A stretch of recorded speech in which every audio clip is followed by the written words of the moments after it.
Morning po, brothers and sisters. So, ngayon po, simula pa tayo ng pag-aaral ng salita ng Diyos. Samahan niyo po kung na na lang. Banal at mahabagin naming amang Diyos, na lumikha ng langit at lupa at makapangyarihan sa lahat at sa amin ay patuloy nagmamahal. Unang-una po sa lahat, nagpapasalamat po kami sa dakilang kaligtasan na pinagkaloob mo para sa amin. Dahil sa malaking habag at pag-ibig niyo po sa amin, isinugo niyo po ang inyong bugtong na anak na si Jesucristo para magsakripisyo ng kanyang sarili at tumanak yung kanyang mahalagang dugo para malinis, matubos ang lahat naming mga kasalanan ng pangwalang hanggan. Kami po ay naging anak ng Diyos ngayon dahil sa pananampalataya at nagkaroon po kami ng pag-asa na makakapasok na po kami dyan sa inyong kaharian dahil po sa inyong malaking pag-ibig sa amin. Kaya labis-labis po kami nagpapasalamat. Sa oras po nito ay pinagpapasalamat din po namin para sa pagtitipon niyo po sa amin dito po sa maluwalhating fellowship kasama po ang iyong salita, kasama ng mga brothers and sisters. Kami po ngayon ay haharap sa iyong banal na salita. Kaya humihingi po kami ng tulong upang maunawaan po namin ang aming pag-aaralan at naway panatilihin po namin yung puso po namin na maging mapagpakumbaba upang maunawaan po namin yung mga dakilang bagay na nakakapaloob sa iyong salita. Aming Ama, dinadalangin po namin na tulungan niyo po kami. Alam po namin na mahina pa rin po kami at marami pa rin kaming kakulangan. Ngunit dahil po sa inyong malaking habag at Espiritu Santo ay patuloy kaming nasusuplayan ng mga bagay na kailangan namin, lalo na para sa aming Christian life. Ay kita po namin na itong mundo na ito ay pasama ng pasama at padilim ng padilim dahil sa kasalanan. Nawa kami po bilang mga anak ng Diyos ay mapanatili ang liwanag dito po sa madilim na mundong ito upang matulungan po yung mga tao na lumalakad ngayon papuntang impyerno. Tulungan po nawa sila at na makabalik sa iyong kandungan at maunawaan ang ebanghelyo na ginawa niyo rin po para sa kanila. Habang kami nabubuhay dito sa mundo, aming Ama, pakiusap, tulungan niyo po kami upang magawa po namin ang dakilang kalooban ng Panginoong Jesucristo. Ito po yung para magpahayag ng ebanghelyo sa mga ligaw na kaluluwa sa paligid po namin. Para magawa ito, aming Ama, pakiusap, puspusin niyo po nawa kami ng Espiritu Santo upang magawa po namin ito ng naayon sa inyong kalooban. Dinadalangin din po namin, aming Ama, sa oras po nito, maaaring may mga brothers and sisters na hanggang ngayon po ay nakakaranas po ng mga kahirapan, physically and spiritually. Pakiusap, tulungan niyo po sila at gabayan. Tulungan niyo po yung kanilang puso upang hindi po manghina, hindi po masira ng loob. At pakiusap, bigyan niyo po sila ng panibagong kalakasan sa pamamagitan po ng inyong mahabaging kamay. Maaaring may mga brothers and sisters din po kami na hindi po makakasama sa araw po na ito. Kung nasa band po sila, at naman po yung kanilang ginagawa, patuloy niyo po silang ingatan, patuloy niyo po silang gabayan, upang mapanatili po nila yung kanilang paglakad bilang inyong anak, at hindi po sila matangay ng sanlibutan ng kanilang mga pagdanasa at ganoon din ng mga pakana ni Satanas.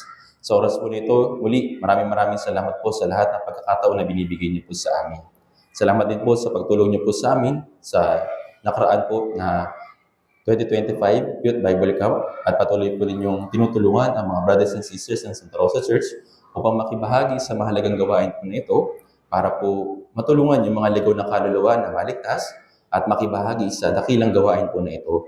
Nawa, tulungan niyo po kami hanggang sa huli na magamit po ninyo dito po sa lugar ng Santa Rosa sa mga karatig bayan na may palaganap ang ebanghelyo hanggang sa muli niyong pagdating.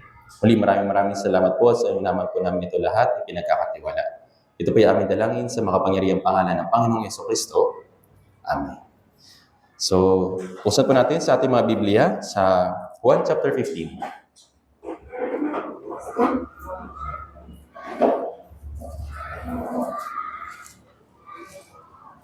Ebanghelyo po ni Juan, chapter 15. Babasahin po natin yung verse 14 hanggang 17.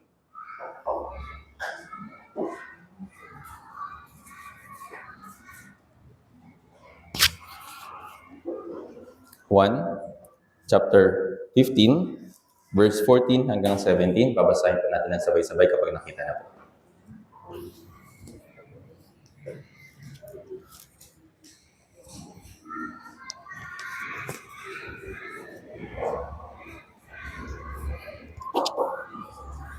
Juan chapter 15, verse 14 hanggang 17. Kung nakita na po, basahin po natin ng sabay-sabay.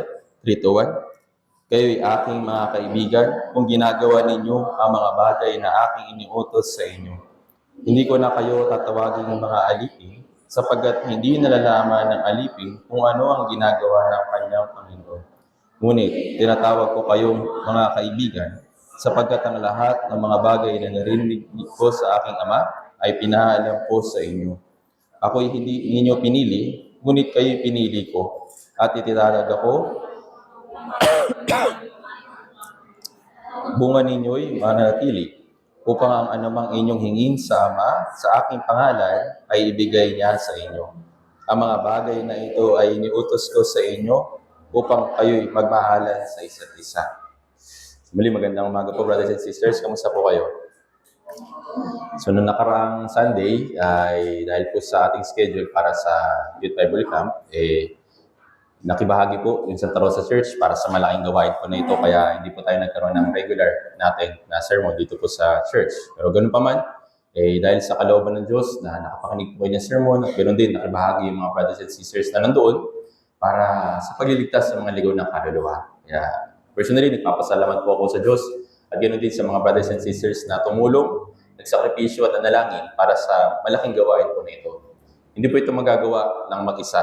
Kaya nga, nanais ng Diyos na kumilos sa bawat isa sa atin sa church para magawa yung malaking gawain po na ito, lalong-lalo na yung pagliligtas sa mga ligaw ng kaluluwa. Kung sa isang ospital, mayroong mga doktor para gumamot ng mga pisikal na karamdaman, tayo naman yung gumagamot sa mga espiritu na nananatili sa kasalanan, tinutulungan sila upang magkaroon ng buhay na walang hanggan para sila magkaroon ng pag-asa sa kabilang buhay dun sa langit. Ito po yung napakahalaga na gawain po natin at hindi po ito simpleng bagay lang. Kaya nga, napakalaki ng identity natin dito sa mundo. Bagamat hindi tayo kinikilala ng mundo, pero sa harapan po ng Diyos, tayo po yung pinaka-precious. Tama po ba? Yes, marami po mga dakilang bagay na ginawa yung Diyos. Yung universe natin, yung mga planeta, yung mga bagay na malalaki sa atin at yung mga bagay na maliliit na hindi natin nakikita, yes, dakila din sila. Pero, higit sa lahat, ano po yung precious sa harapan po ng Diyos? Sino po sila? Yung mga makasalanan. Bakit? Sa makasalanan, ibinigay niya yung kanyang sarili para sila ay maligtas. Tama po ba? Hindi po namatay si Jesucristo para sa universe, sa mundo, o kahit na sa mga planeta, o kahit na sa mga organism na maliliit. Tama po ba? Ibinigay niya yung kanyang sarili para sa isang makasalanan. Kagaya natin. Kaya napakahalaga para sa atin, sa harapan po ng Diyos. Hindi po tayo simpleng tao lang dito po sa mundo ito kung tayo ay naligtas. Maaaring kung sa mundong ito, binabaliwala at hindi tayo kinikilala, hindi tayo nire-recognize. Pero bilang anak ng Diyos, tayo po ay kinikilala at tayo po ay precious sa harapan ng Diyos. Kaya nasabi sa Galatia chapter 4 verse 9, yes, kinikilala natin yung Diyos. Higit sa lahat, kinikilala din tayo ng Diyos. Actually, bilang isang tao, kung ikaw ay makilala ng isang tao na mataas yung posisyon, malaking kalakaran po siya. Tama po ba? Halimbawa, mayroong isang makilala at sikat, o sabihin natin, ma-influential tao at makapangyarihan. Pumunta ngayon sa bahay mo para makasabay ka lang na kumain ng tanghalian. Napakalaking karangalan po nun para sa atin. Tama po ba? What more pa kaya? Yung Diyos na lumikha sa lahat ng bagay dito sa mundo ay naging ating Ama. Napakalaki ng kahalagahan para sa atin ng Diyos. Kaya ngayon, tinutulungan niya tayo para tayo ay mabuhay bilang kanyang anak. Bagamat hindi pa tayo sapat, kulang pa, marami pang kahinaan, pero sa harapan po ng Diyos, tayo po yung pinaka-precious. Naintindihan po. At dito, sa binasa po natin, hindi lang tayo basta precious na anak ng Diyos. Kagaya ng binasa natin po dito sa verse 14. Sabi ng Biblia, kayo aking mga kaibigan. So ito po yung aking magiging title sa araw po na ito. Yung kaibigan ni Kristo. So sino sila? Meron po silang mga katangian na binanggit po dito. Okay? So pag-aaralan po natin yung ilang mga bagay po na yun. At yung kahulugan ng kaibigan ay hindi lang po basta kakilala o hindi lang basta sabihin na natin na kapitbahay or sabihin na natin na kilala niyo isa't isa. Yung pagiging kaibigan ay merong mas deeper meaning. Para sa Diyos, tinatawag niya ng mga kaibigan yung mga taong naligtas. Yes, anak at kaibigan. Tayo po sa Biblia ay mga pinalaya mula sa kasalanan. Kaya tayo po yung taong mga malaya. Hindi po tayo nagagapos sa kautusan ng kasalanan. Tayo po yung napalaya na doon. At higit sa lahat, tayo po yung mga anak ng Diyos na magmamana ng kaharian ng langit. Yun po yung identity po natin. At dito, binanggit po na tayo po yung mga kaibigan niya. Kung meron po mga binanggit po ng mga bagay po dito. Kaya sabi dito, Kayo aking mga kaibigan kung ginagawa ninyo ang mga bagay na aking inuutos sa inyo. At bilang kaibigan, ipinapaalam sa atin ng Diyos yung kanyang kalooban. At bilang kaibigan, meron siyang inuutos sa atin na magmahalan tayo sa isa't isa. Dahil nga yung Diyos, yung pag-ibig, nagre-represent siya sa pag-ibig, bilang mga anak niya, ay dapat makita rin sa atin yung pag-ibig. Makita rin yung pagsunod, at makita rin yung pag-aabide sa kalooban po ng Diyos. So ito po yung mga ilang katangian ng kaibigan. So, yung kaibigan, hindi lang po siya basta, gaya na sabi ko kanina, hindi lang sila basta magkakilala. Yung pagiging magkaibigan ay mayroong kaparehong tipanan. Ibig sabihin, meron kayong mutual understanding. Pagiging kaibigan, nakakasundo kayo sa isang bagay o sa maraming bagay at ginagawa ninyo na magkasama yung maraming bagay. Bigyan po ng halimbawa. Tingnan po natin dito. Amos chapter 3. Sa Old Testament po ito. Amos. Pagkatapos po ito ng Joel, Amos, bago rin mag-Obadias. Amos chapter 3, verse 3.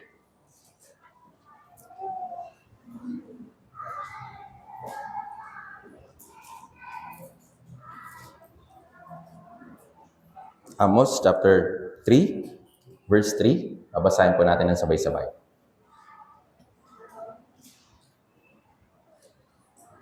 Okay, nakita na po. Basahin po natin ng sabay-sabay. 3, 2, 1. Makakalakad ba ang dalawa na magkasama malibang sila'y mayroong ginawang tipanan?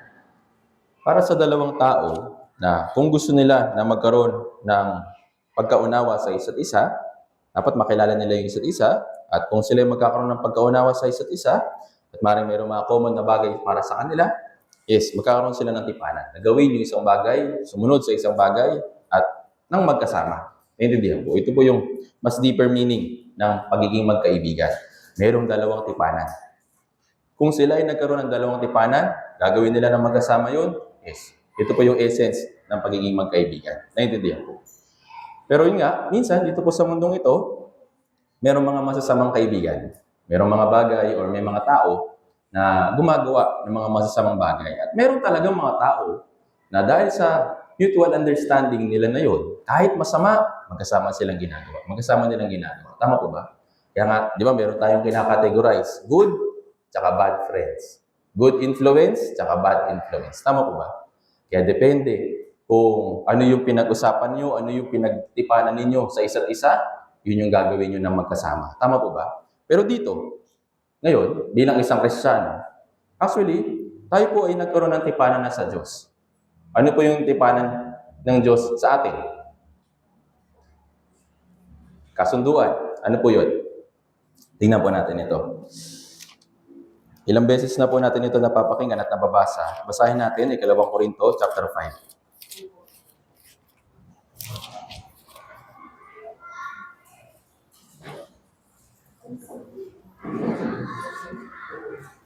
2 Korinto chapter 5, verse 15.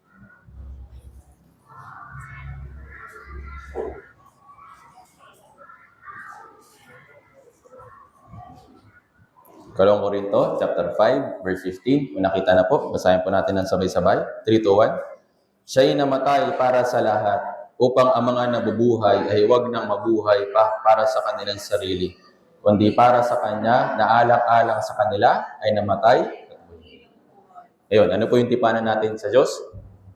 Sinasabi niya sa atin, ako'y namatay para sa iyo. Kahit na hindi mo gusto, kahit na ayaw mo, hindi ko hinintay yung confirmation mo, pero namatay ako para sa iyo. Ngayon, para saan? Una, para mapala tayo sa kasalanan. Tama po ba? Pangalawa, para magkaroon tayo ng katiyakan sa pagpasok sa langit. Pangatlo, para maunawaan natin kung ano yung kalooban niya bilang isang Diyos. At pangapat, sabi dito, upang hindi na tayo mabuhay para sa ating sarili. Kung nagkaroon tayo ng tipanan sa Diyos, na kagaya nito, dito papasok ngayon yung tunay na Christian life. Ano po ba yung tunay na Christian life? Marami tayong beses na naririnig yung Christian life. Tama po ba?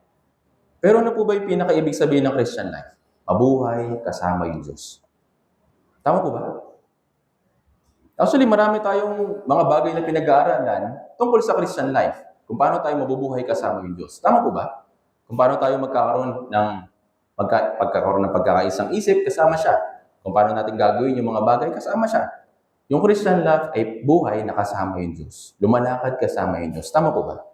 Actually, kung sermon po natin, mula nung unang tayong naligtas, ay nakapaloob sa Christian life, ito po yung pamumuhay kasama yung Diyos. Tama po ba? Ito po isang tipanan. Hindi lang po ito pwedeng, okay Diyos, niligtas mo ako, namatay ka para sa akin, pero mabubuhay pa rin ako para sa aking sarili. Yun po ba isang tipanan? Yun po ba isang Christian life? Hindi rin. Kaya yung Christian life ay pagkakaroon ng koneksyon, pagkakaroon ng tipanan na ako ngayon mabubuhay na para sa Diyos. Naintindihan po. Kaya ito po yung palagi po ninyong tandaan. Yes, namatay si Jesus para sa akin. Pero ngayon, anong gagawin ko? Binigay niya yung kanyang buhay para hindi na ako mamatay. Ngayon, anong gagawin ko? Kaya palagi po ninyong i-remind yung inyong sarili. Sa tuwing tayo ay gumigising, sa tuwing tayo ay binibigyan ng pagkakataon ng Diyos para mabuhay dito sa mundo, tanungin natin yung ating sarili. Diyos, ngayong araw, paano ako mabubuhay kasama mo? Paano ako mabubuhay na ginagawa yung kalooban mo? Paano ako mabubuhay ngayong araw na ito na binigay mo sa akin para sumunod sa kalooban mo? Ito po yung tanungin natin. Huwag natin tanungin na, anong ulam mamaya? Ano kayang gagawin sa trabaho? Ano kayang mga papagawa sa akin ni boss? Hindi lang po yun yung buhay natin. Yes, kasali yun. Pero sa likod nun, yung pinaka-purpose or pinaka-essence ng buhay natin pagkatapos ng kaligtasan, huwag nang mabuhay pa para sa ating sarili. Naintindihan po. Ito po yung ninanais ng Diyos para sa atin. Hindi po ito sapilitan. Ito po ay lumalabas sa kusang loob. Naintindihan po. Kung ito ay magiging sapilitan, hindi po ibig sabihin, hindi na yun ibig sabihin ng pagmamahal. Yung pagmamahal ba, sapilitan? Hindi, di ba? Ito po ay kusang loob na ibinibigay sa isang tao na kilala mo, kinikilala ka, at meron kayong mutual understanding, at kayo malapit sa isa't isa. Naintindihan po. Yung pagkakaroon ng pag-ibig ay hindi po simpleng bagay lang towards sa isang tao. Naintindihan po. Ganun din po sa Diyos. Iniibig niya tayo, ngayon, ano yung dapat na isukli natin sa Kanya?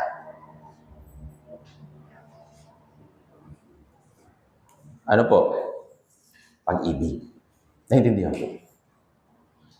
Yung Christian life ay nakapaloob din sa pag-ibig. Lahat ng ginagawa natin ay dapat mayroong pag-ibig. Naintindihan po. Kaya nga, yung Christian life, yes, ginagawa natin ito kasama yung Diyos nang may pag-ibig. Naintindihan po. Hindi po ito sapilitan, hindi rin po ito pilitan. Hindi rin po ito utos para sa atin. Dahil kung ito yung magiging utos at sapilitan, nawawala na yung essence ng pag-ibig. Pwede po ba sabihin natin sa isang tao, ikaw, mahal kita, dapat mahal mo rin ako? Hindi. Naghihintay tayo na sabihin niya na, oo, mahal din kita. Pero pag sasabihin lang natin, mahal na kita, dapat mahal mo rin ako. Hindi ka kayo makakakilala, hindi man lang kayo nagkakaroon ng mutual understanding. Paano yun? Yun po ba yung pag-ibig? Kaya yung pag-ibig, dapat both ways. Dapat two ways. Naintindihan po? Hindi pwedeng iniibig niya ako, tapos hindi ko siya iniibig. Hindi po yung pag-ibig. Naintindihan? Kaya yung Diyos, sabi niya dito, siya'y namatay para sa atin upang hindi na tayo mabuhay pa para sa ating sarili. Ibig sabihin, namatay siya sa akin. Bakit? Namatay siya para sa akin dahil mahal niya ako. Ngayon, nihintay tayo ng Diyos na isukli yung pag-ibig na ibinigay niya sa atin. Naintindihan po. Ito po yung lumalabas sa kusang loob. Actually, ito po isang simpleng bagay lang. Hindi po ito espesyal. Kung meron tayong puso na naunawaan o nanampalataya tayo sa kaligtasan, naturally, lalabas na lang sa atin yung pag-ibig. Tama po ba? Ito po yung natural na bagay na dumating sa ating puso pagkatapos nating maligtas. Tama po ba? Kasi nga, namatay yung Diyos para sa akin. Minahal niya ako kahit hindi ako karapat-dapat na mahalin. Pero dahil sa pag-ibig niya, dahil sa malaki niyang biyaya, naunawaan ko ito. Then, yung pagsusukli sa pag-ibig, ito po ay kusang lumalabas sa ating puso. Naintindihan po. Kaya nga, yung pagiging magkaibigan, ay hindi lang po basta kilala, hindi lang basta may kasunduan, kundi mayroong tipanan na pareho ninyong ginagawa na magkasama at may pag-ibig.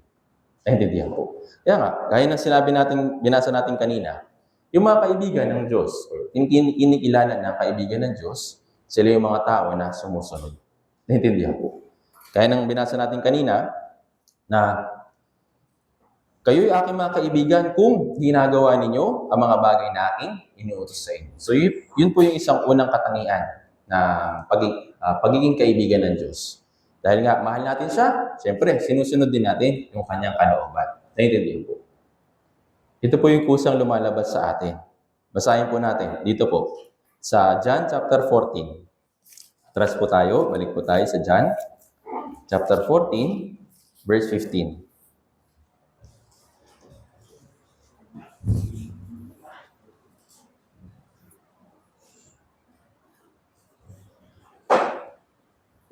Basahin po natin. 1, chapter 14, verse 15. Basahin po natin ng sabay-sabay. 3, 2, 1.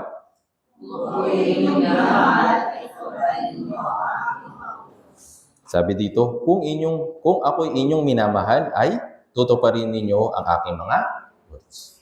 So, hindi lang dapat yung pagmamahal ay nasa puso at nasa isip. Dapat, meron ding magpapakita ng action. Intindihan po. Doon po nagkakaroon ng bisa yung pag-ibig. Tama po ba?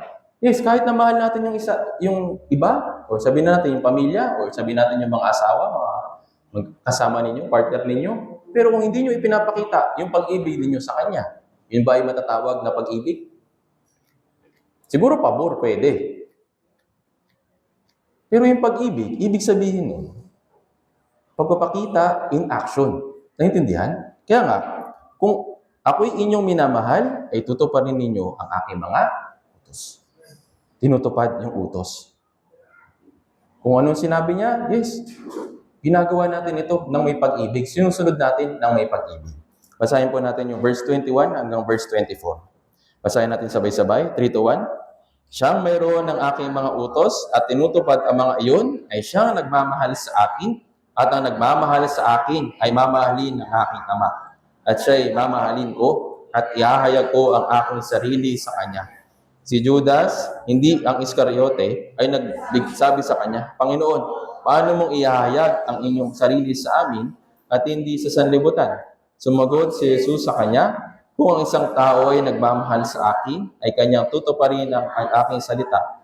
At siya'y mamahalin ng aking Ama, at kami lalapit sa kanya, at kami gagawang tahanan kasama siya.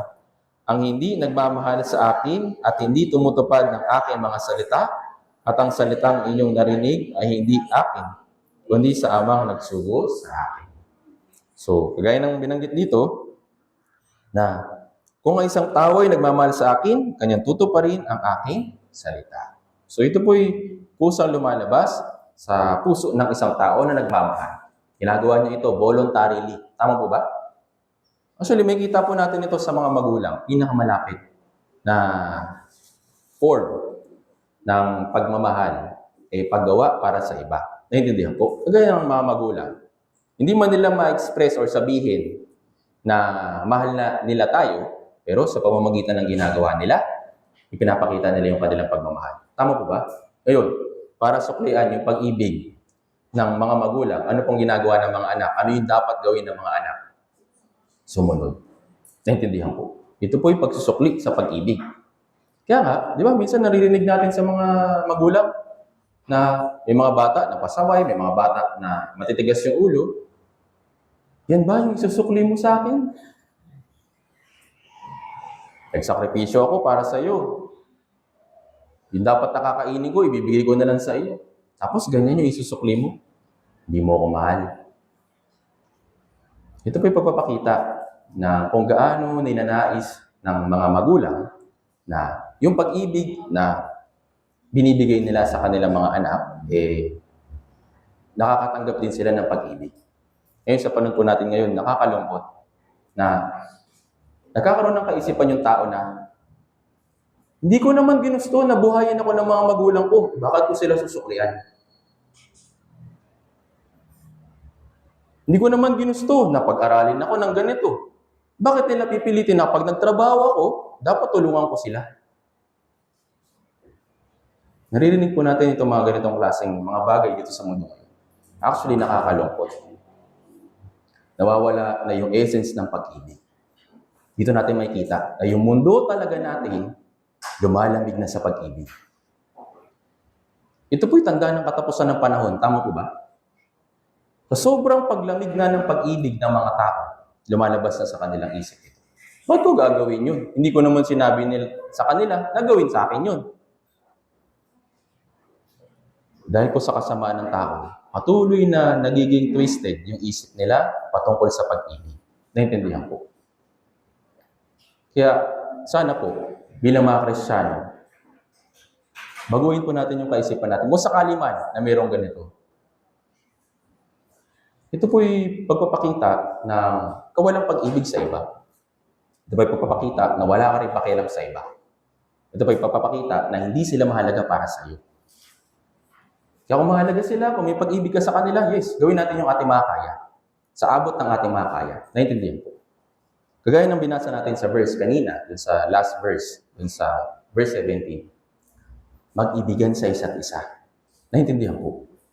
Yung magkakaibigan, yes, meron silang pag-ibig sa isa't isa. Yung merong tipanan, may pag-ibig din sila sa isa't isa. Ibinibigay ng kaibigan, yung kanyang buhay para sa kanya, at ibinibigay din yung isa, yung pag-ibig niya para sa kanya. Yung buhay para sa kanya. Kailangan two ways. Naintindihan po. Kung ganito po yung iisipin natin, nakakalungkot po. Nawawala yung essence ng pag-ibig dito sa mundo dahil po sa kasamaan ng tao. Naintindihan? Palagi na lang puro sa sarili yung iniisip. Palagi na lang sarili yung inaatupag o ginagawa o gumagawa ng mga bagay para sa kanilang sarili lang. Wala nang pakialam sa iba. Naintindihan po. Kaya bilang isang Kristiyano, palagi po natin isipin na kung mahal natin yung Diyos, susundin natin yung kanyang utos. Naintindihan po. Ito po ipapakita ng pag-ibig. Isang halimbawa dito, si Apostol Pedro, 3 beses siyang tinanong ng Diyos. Tama po ba? Ngayon, sinabi ni Apostol Pedro, "Opo, Panginoon, minamahal kita." Ngayon, ano yung ine-expect ng Diyos sa kanya? Gawin mo ito, gawin mo ito, gawin mo ito. 3 beses din yung sinabi. Kung mahal mo ako, binanggit mo 3 beses, gawin mo para sa akin ito. Ano po yung sinabi niya? Pakainin mo yung aking mga kawan. So para masabi ng Diyos, o para makita ng Diyos yung pag-ibig ni Pedro sa kanya, gawin niya itong bagay na ito. Naintindihan po. Kaya nga, dun po sa kwento sa John chapter 21, na sinabi ni Apostol Pedro na, "O Panginoon, minamahal kita, nalalaman mo kung ano yung nasa loob ko." Inutusan siya ng Diyos na gawin yung mga bagay na ito. Naintindihan po. Doon po nalubos yung pag-ibig ng Diyos, pag-ibig ni Pedro sa Panginoon. Noong una, alam natin na si Pedro, bumagsak din siya sa kadayaan ng kanyang puso. Tama po ba? Ano pong sabi niya? "Diyos, kahit kailan, kahit maiwan ka ng lahat ng mga alagad, pero hindi kita iiwan." Kaso nga lang, ano po nangyari? 3 beses din niyang ikinaila yung Diyos. Tama po ba? Yes, maaaring may puso siya na ibigin yung Diyos, huwag iwan yung Diyos, samahan yung Diyos sa lahat ng pagkakataon. Pero dahil nga hindi pa lubos yung kanyang pag-ibig sa Diyos, dahil nga hindi pa natutupad yung pag-ibig ng Diyos sa kanya, kaya ito ay pag-ibig lang ng tao. Para makatanggap tayo ng pag-ibig, para din tayo umibig sa iba, si Jesus namatay. Naintindihan po? Siya yung unang umibig sa atin para magawa natin umibig din sa iba. Naintindihan po?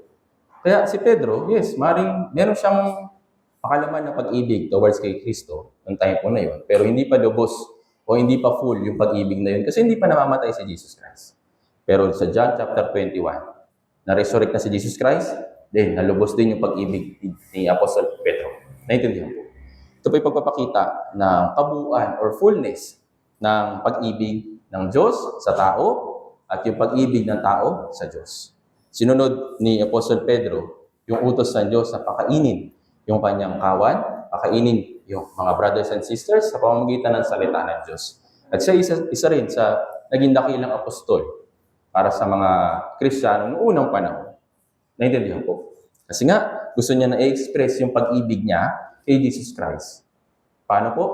Sinunod niya yung kanyang utos na mabuhay para sa iba, hindi para sa kanyang sarili lang. Naintindihan po?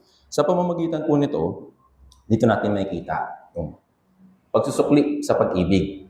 Dahil nga si Pedro nakatanggap ng pag-ibig, yes, si Pedro rin ay sinuklian ito sa pamamagitan ng pag-aalaga sa mga brothers and sisters noong unang panahon. Naintindihan po.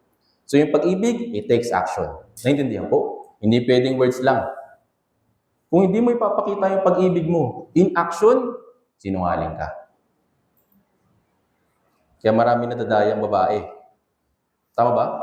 Actually, kahit nga sa lalaki, marami nadadayang. Oh, mahal kita. Pero hindi naman ginagawa, hindi naman gumagawa ng mga ibang bagay para ipakita yung pag-ibig.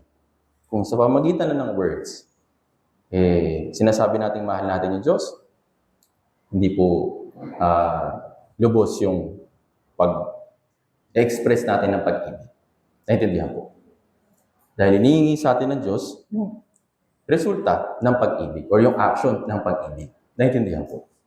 Kaya para malubos yung ating pag-ibig sa Diyos, kagaya ng binasa natin kanina, sundin natin yung kanyang utos. Naintindihan po.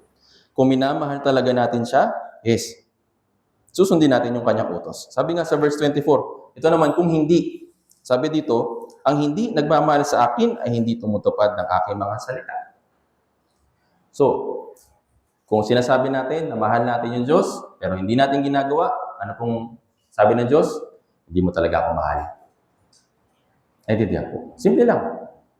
Kung mahal natin siya, sinusunod. Kung hindi sumusunod, hindi minamahal. Naintindihan.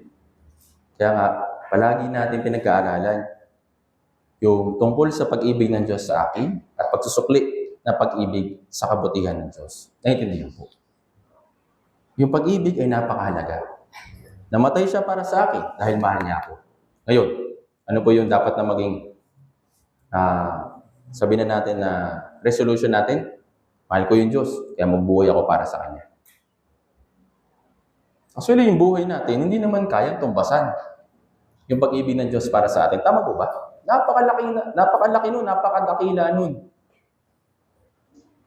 Pero kahit nasa pamamagitan ng maliit na bagay ng buhay natin, may papakita natin yung pag-ibig natin sa Diyos, kung tinutupad natin yung Kanyang salita, is magkakaroon ng bisa yung pag-ibig natin sa Kanya.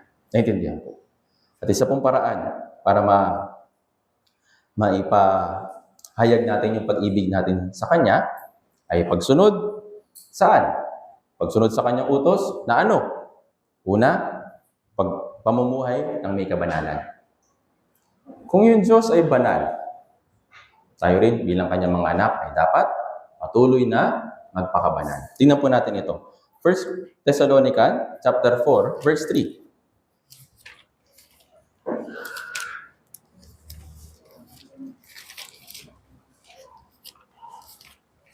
Unang Thessalonica, chapter 4, verse 3.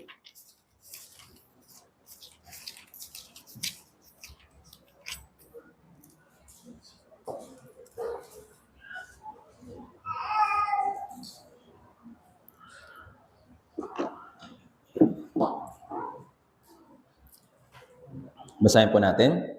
1 Thessalonica, chapter 4, verse 3. Basahin po natin sabay-sabay. 3, 2, 1. Sapagkat ito ang kalooban ng Diyos, ang inyong pagpapakabanal, na umiwas kayo sa pakikiapid. So binanggit po dito, di ba?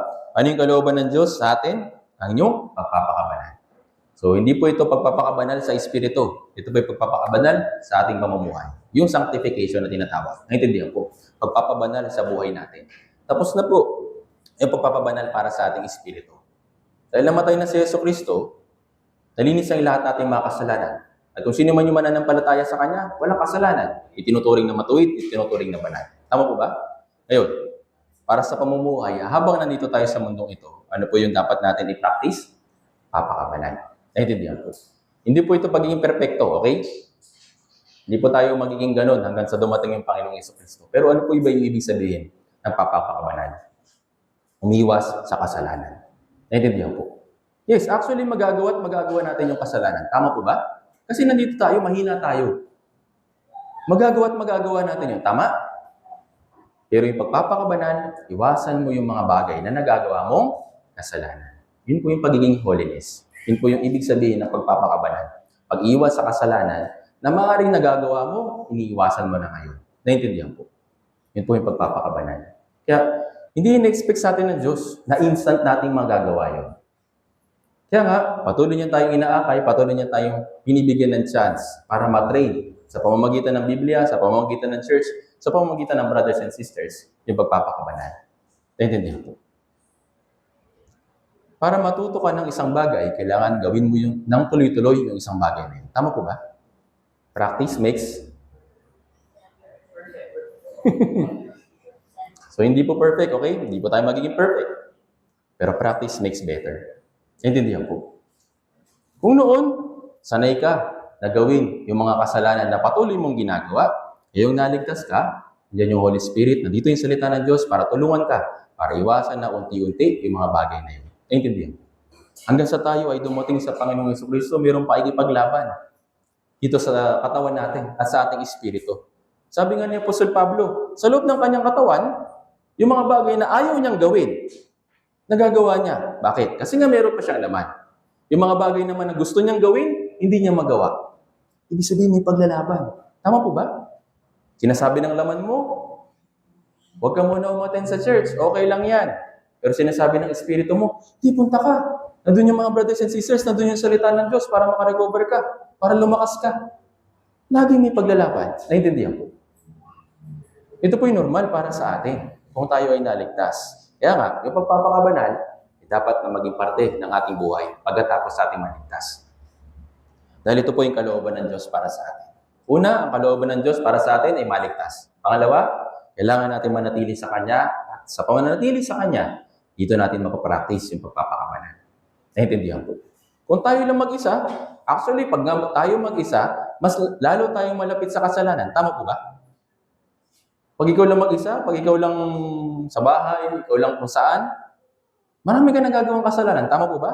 Pero kapag nandito sa church, kapag nakasama yung mga brothers and sisters, yung mga kasalanan na maaaring patuloy natin nagagawa, unti-unti natin naiiwasan. Tama po ba? Ganun po kahalaga yung pagpapakabanal. Ito po yung kailangan i-train sa ating sarili. Naintindihan po. At yung training na ito, magiging mahirap. Bakit? Kasi nga, yung ating laman, malakas. Kailangan po natin itong patuloy na talunin, patuloy na pahinain para yung pagpapakabanal ay malubos. Yung Christian life ay malubos. Naintindihan po. Kung yung katawan natin ay didisiplinahin natin, gaya na sinasabi sa Biblia, yes, magagawa natin itong sumunod sa kalooban ng Diyos. Pero kung yung ating katawan o yung ating laman o yung ating pagnanasa ay magiging mas malakas kaysa sa ating Christian life, yes, dito tayo babagsak. Naintindihan po. Kaya dapat maging maingat. Naintindihan po. Para maging maingat tayo, binigay sa atin ng Diyos yung Biblia. Naintindihan po. Sabi sa Biblia, ito po tabak ng Espiritu. Para malabanan ng Espiritu na nasa loob natin, yung mga pagnanasa natin, yung mga kahinaan natin, at yung mga, sabihin natin, ang mga routine work o routine na kasalanan na ginagawa natin, kailangan niya ng words of God. Naintindihan po. Kung tayo ay mapupuno at malulubos ng words of God, yes, magkaroon tayo ng kalakasan na iwasan na yung mga kasalanan na yun. Kaya napakalaga ng salita ng Diyos. Hindi lang ito para basahin, hindi lang ito para pakinggan, kundi para maging protection natin. Naintindihan po. Kung tayo ay magiging malapit sa Biblia, malalayo tayo sa kasalanan. Pero kung baliktad, kung malalayo tayo sa salita ng Diyos, mas lalapit tayo sa kasalanan. Yun po ay rule. Yun po ay totoong talaga nangyayari. Tama po ba? Kaya nga kailangan po natin ingatan yung ating sarili. Paano? Una sa pamamagitan ng salita ng Diyos. Kung tayo mananatili sa salita ng Diyos, yes, pangahawakan natin yung kanyang pangako, pangahawakan natin yung kanyang kapangyarihan para maiwasan yung mga kasalanan. Naintindihan po. Actually, bilang isang Kristiyano, although mahina tayo, pero huwag natin isipin na yung kasalanan ay harmless. Lagi po natin napapakinggan, palagi rin natin nababasa kung gaano ka-devastating yung kasalanan. Kaya niya po itong yung church, kaya po niyang sirain. Kaya pong sirain ng kasalanan yung church. Naintindihan po. Kaya kung magiging ganito yung ating kaisipan, iingatan natin yung ating sarili mula sa kasalanan. Ano po yung tatlong kasalanan na palagi kong nire-remind po sa bawat isa sa inyo? Una, pera. Pangalawa, babae. Pangatlo, maling turo. Naintindihan po. Doon sa tatlong bagay na yun, kaya nitong wasakin yung church. Hindi kailangan tatlo, kahit isa lang. Kapag dito po sa church, umiral yung tungkol sa pera, umiral yung tungkol sa pagkakaroon ng maling relasyon, at umiral din yung mga maling katuruan, itong church na ito masisira. Naintindihan po. Kaya itong tatlong bagay po na ito ay pakaingatan po natin. Naintindihan po. Lalo na tungkol po sa pera, yun po yung pinakaunang nagiging dahilan kung bakit na nagkakawatak-watak yung brothers and sisters dahil sa pera. Sabi sa Biblia, yung pera ay ugat ng lahat ng kasamaan. Ano po ibig sabihin ng ugat? Root po siya. Tama po. Tama po. So yun po yung pinagmumulan. Tama po ba? Doon po nanggagaling, ibig sabihin. So sa ugat, tumutubo yung puno, nagkakaroon ng sanga, nagkakaroon ng dahon, nagkakaroon ng bunga. Naintindihan po. Kaya palagi nire-remind sa atin na mag-ingat patungkol sa pera. Naintindihan po. Actually, nakakalungkot po sa panahon po natin ngayon na nagkakaroon ng nagiging basihan ng, sabihin natin na ibang denominasyon, na kapag mayaman ka, bless ka. Na kapag okay yung sitwasyon mo, pinagpapala ka talaga. So, paano pala yung mga kapuspalad? Ibig sabihin, kawawa tayo. Actually, sa Biblia, para sa Diyos, kung sino yung dukha, sila yung mapalad. Naintindihan po? Hindi po dukha lang sa physical, pati na rin po sa kanilang puso. Kung sila mayroong pagpapakumbaba, mayroong dependent sa Diyos, sila po yung mapalad. Naintindihan po? Pero yun nga, kung dahil sa pera, masisira yung church, dapat po pakaingatan natin ito. Naintindihan po? Kaya, like ko pong nire-remind, na ingatan niyo po yung sarili po ninyo sa pagitan ng pera, lalo na sa pagitan ng brothers and sisters. Kapag inilagay niyo po yung pera sa gitna ninyo, at aalisin niyo yung pwesto ng Diyos dahil sa pera, unti-unting masisira yung relationship niyo sa isa't isa. Naintindihan po? Napakarami na po mga brothers and sisters na una, okay lang, na para bang nanghiram si sister, nanghiram si brother, binigyan. Kaso nga lang, tuloy-tuloy na nangyari, ayun, nagkaroon na, napuno na yung puso ng isa't isa.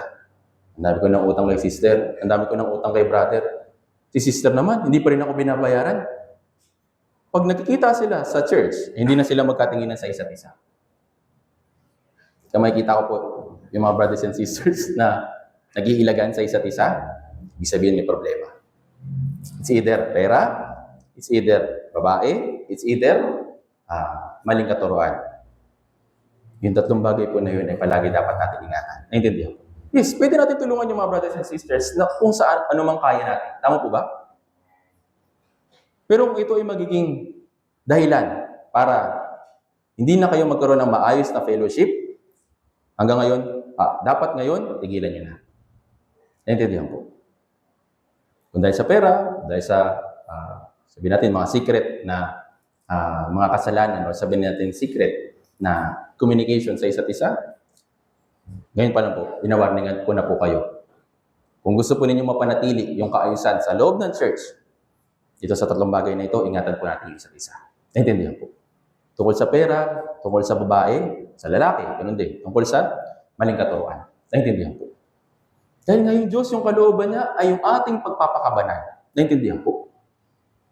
Dahil po sa kalooban ito ng Diyos, ito po yung dapat natin i-practice sa Christian life natin. Yung pagpapakabanan. Lalo na sa tatlong bagay po na ito. Actually, kailangan po natin maintindihan na yung kasalanan, yung pumatay kay Jesucristo. Kung pananatilihin natin siya sa gitna natin, lalapastangan natin yung dugo ni Jesucristo. Naintindihan po? Kaya kailangan natin iwasan. Kailangan natin ingatan yung isa't isa. Palaging tulungan yung isa't isa para maingatan mula sa mga pakanan ni Satanas, mula sa kasalanan. Tingnan po natin ito. Ecclesiastes chapter 10.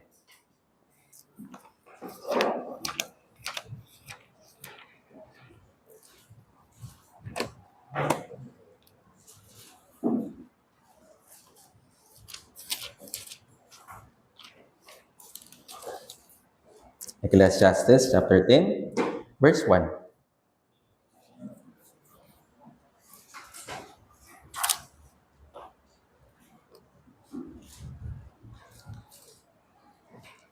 Ecclesiastes chapter 10, verse 1. Kung nakita na po, basahin po natin ng sabay-sabay. 3, 2, 1. Ang mga patay na langaw ay nagpapabaho sa pamahid ng manggagawa ng pabango. Gayon ang munting kahangalan ay sumisira sa karunungan at gano'n po kalaki yung langaw? May mga bangaw may malalaki, matataba. Yes, para sa atin, small size, merong middle size, at merong sabihin natin mga big size na mga langaw. Pero ilang langaw po yung kailangan para bumaho yung pamahid o yung pabango? Ilan? Ilang langaw? Isa lang. Kaya yung patay na langaw ay kumakatawan po isa sa kasalanan. Kung ito ay malalagay sa kalagitnaan po natin yung kasalanan, ano po mangyayari? Sa pabango, sa church, masisira. Naintindihan po. Kaya kailangan natin ingatan yung ating sarili. Yes, may mga kahinaan po tayo. May mga iba't ibang mga, sabi natin maliliit na kasalanan na maaaring hanggang ngayon nagagawa pa rin. Pero kailangan natin ingatan yung ating sarili. Tandaan po natin, yung kalooban ng Diyos para sa akin ay pagpapakabalan. Ikaw, bilang isang tao na tawag nito, na malinis, bagong ligo. Tayo nga, di ba? Kahit nga yung matalsikan ka lang ng putik, nag-aalala ka na. Diba? Ang ganda-ganda ng damit mo, tapos matalsikan ka lang ng konting putik, nag-aalala ka, tama po ba? Ba yan, dumi-dumi, kakalaba ko lang nito. Kung sa damit nga, may pagpapahalaga tayo na ayaw nating madungisan, dapat dito rin sa church. Naintindihan po. Doon sa tatlong bagay po na ito, kailangan natin pakaingatan. Bakit? Dahil nga, yung patay na langaw, nagpapabaho sa pamahid ng manggagawa ng pabango. Gayon ang munting kahangalan ay sumisira ng karunungan at karangalan. Naintindihan po. Kaya dito po sa Biblia, meron po mga tao na talagang pinanatili nila yung pagpapakabanal mismo dun sa field na pinaglagyan sa kanila ng Diyos. Isang halimbawa, si Daniel at yung kanyang tatlong kaibigan. Yes, sikat si Daniel dahil isa rin siyang propeta ng Diyos. At marami rin din siyang ginawang kababalaghan o nangyaring kababalaghan sa kwento tungkol kay Daniel. Pero, ang pinaka-essence kung bakit nagawa ni Daniel na maingatan yung kanyang sarili, dahil alam niya, kilala niya kung sino yung Diyos. Bakit? Meron silang tipanan Kung yung Diyos ay banal, dapat ako rin ay magpapakabanal. Naintindihan po. Kaya nga, kahit na si Daniel, tawag nito, ini-introduce sa kanya, or sabihin na natin na minumungkahi siya na kumain ng pagkain na inihanda ng mga taga-ibang bayan, sabihin natin mga hintil.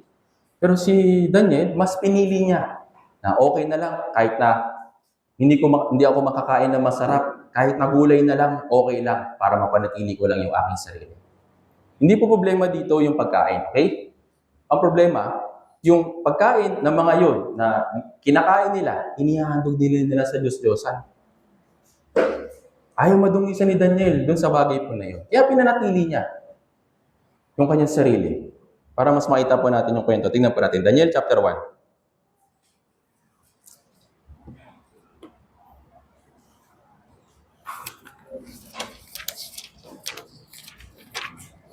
Daniel chapter 1. Basahin po natin mula verse 1 hanggang 8. Daniel chapter 1, verse 1 hanggang 8. Kung nakita na po, basahin natin sabay-sabay. 3, 2, 1. Nang ikatlong taon ng paghahari ni Jehoiakim na hari ng Juda, dumating sa Jerusalem si Nebuchadnezzar na hari ng Babylonia at kinubkob yun at ibinigay si Jehoiakim na hari ng Juda sa kanyang kamay. Kabilang ang ilan sa mga kagamitan sa bahay ng Diyos. Ang mga ito ay dinala niya sa lupain ng Shinar sa bahay ng kanyang Diyos at inilagay niya ang mga kagamitan sa kabangyaman ng kanyang Diyos.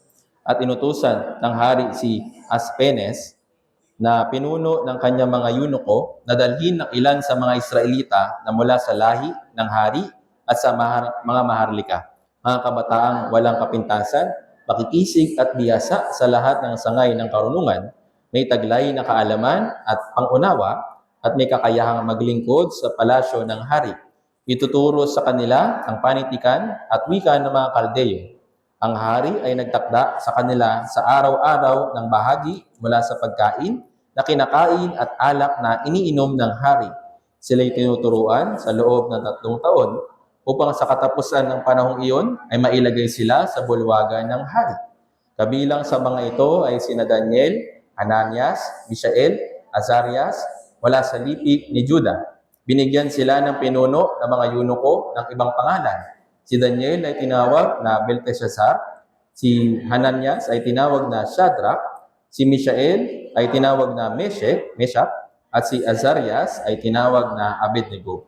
Ngunit ipinasya ni Daniel na hindi niya durungisan ang sarili sa pamamagitan ng bahagi ng pagkain sa hari o ng alak man na kanyang iinumin. Kaya't kanyang inihiling sa pinuno ng mga eunuko na pahintulutan siyang huwag madungisan ang kanyang sarili. So ito nga, sinakop yung mga Israelita ng Babylonia noong time po na ito sa pamumuno po ni Nebuchadnezzar. So si Nebuchadnezzar, mayroon siyang practice na sumamba sa mga Diyos-Diyosan. At nais niya na yung mga nasasakupan niya ay maging kagaya niya. Ibig sabihin yung custom, sabihin natin yung mga ginagawa niya ay ma-adapt ng mga Israelita. Kaya ano pong ginawa nitong si Nebuchadnezzar? Pinatawag niya. Meron pong binanggit dito, di ba? Na dalhin ang mga ilan sa Israelita mula sa lahi ng hari, sa mga maharlika, mga kabataang walang kapintasan, so on. So isa po dun sa napili si Daniel at yung kanyang 3 kaibigan. Pero habang nasa training sila sa paglilingkod sa hari, ilang taon po? Ilang taon po sila? Tinuruan? 3 taon. Pero dun sa 3 taon po na yon, yung mga kasamahan ni Daniel at yung iba pa, ng mga kasabayan niya, nag-enjoy sila dun sa pagkain ng hari, dun sa alak na kanyang iniinom. Pero si Daniel at yung kanyang mga kaibigan, ano po yung ipinasya sa kanilang puso? Hindi ko durungisan yung aking sarili. Bakit? Meron siyang Diyos na sinasamba. Meron siyang Diyos na banal na sinusunod. Tama po ba? Kaya ano pong ginawa niya sa loob ng 3 taon? Hindi siya kumakain ng mga pagkain na inialay na o dun sa custom na ginagawa ni Nebuchadnezzar. Hindi dito problema yung pagkain, okay? Huwag po kayong malito. Baka mamaya, hindi pala ako pwede pakainin ng ganito. Tapos kinakain ko, di nagkasala pa ako. Hindi po ibig sabihin ito. Yung customs nila, dun sa pamumuno na ni Nebuchadnezzar sa Babylonia, ay talagang karumal-dumal sa harapan ng Diyos. At pinanatili ni Daniel na hindi ko durungisan mula sa mga customs nila, yung Christian life niya. Naintindihan po. Ngayon, nandito po tayo sa mundo. Sino po naghahari dito? Ayon sa unang 1, chapter 5, verse 19 to 20, nasa ilalim tayo ng kapangyarihan ng Diyos. Pero itong mundo na ito ay nasa ilalim ng kapangyarihan ng masama. Sino po yun? Yung Diablo. Naintindihan po. Kaya kung mag-give in tayo mula dito sa mga bagay dito sa mundo, nagpapasakop tayo ngayon sa kapangyarihan ng Diablo. Kaya ano ba yung pagiging pagpapakabanal? Pag-iwas sa kasalanan. At papanatili yung sarili mo na hindi nadungisan ng mga bagay sa sanlibutan. Naintindihan po. Ito po yung kalooban ng Diyos para sa atin. At ginawa po ito ni Daniel sa loob ng 3 taon. Naintindihan po. Ito po yung pinractice po niya. Naintindihan po. Hindi lang yun. Kahit na yung time na yun, si Nebuchadnezzar, dahil sa panunuhol ng mga alagad niya, na alam nila na gusto nila pabagsakin si Daniel at yung kanyang mga kaibigan. Nagkaroon sila ng kasunduan ngayon. Nebuchadnezzar, hari, itong gawin natin para mahuli natin sa akto si Daniel na talagang hindi sumusunod sa iyo. Ipag-utos mo na kung sino man yung magdadasal sa ibang Diyos, maliban sa Diyos na ginawa mo dun sa ribulto, uhulihin, papatayin. Pero itong si Daniel at yung kanyang mga kaibigan, pinanatili nila yung kanilang pananampalataya sa Diyos. Kahit na ang kapalit ng kanilang pananalangin, ang kapalit ng kanilang pagpapanatili ng kanilang Christian life ay kamatayan, hindi po sila natakot. Naintindihan po. Tingnan po natin ito. Daniel chapter 6.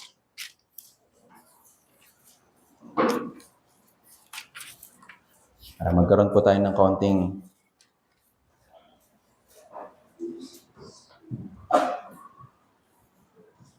basahin po natin.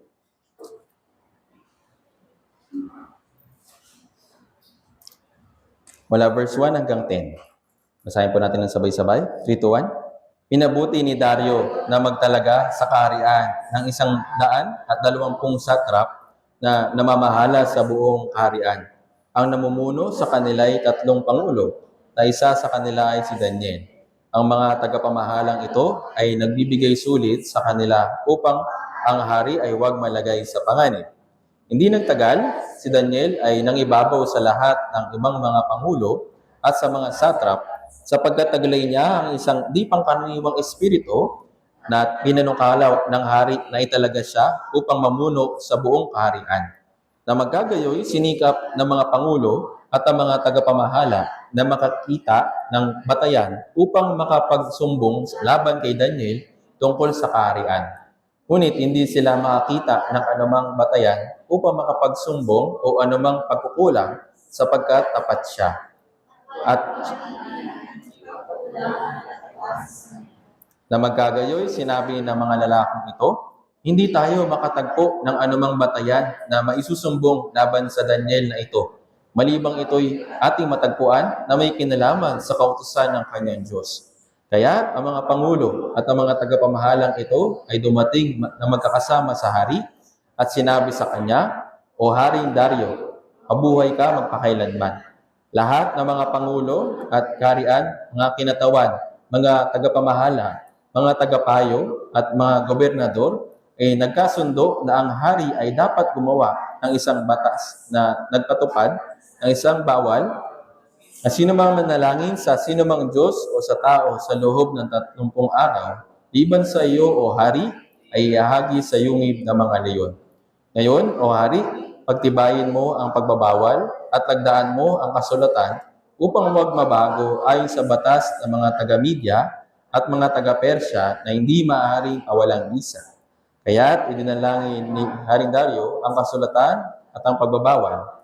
Nang malaman ni Daniel na ang kasulatan ay nalagdaan na, siya'y pumasok sa kanyang bahay na ang mga bintana ay bukas paharap sa Jerusalem at siya'y patuloy na lumuhod ng 3 ulit sa loob ng 1 araw na nananalangin at nagpapasalamat sa harap ng kanyang Diyos, gaya ng kanyang.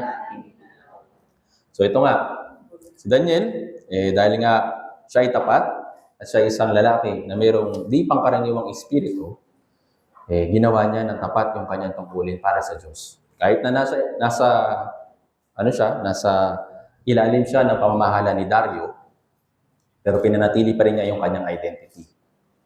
So gumawa na sila ng isang paraan para lang makakita ng butas kay Daniel. Pero ganun pa man, si Daniel, pinanatili niya yung kanyang pananampalataya. Kaya anong ginawa niya?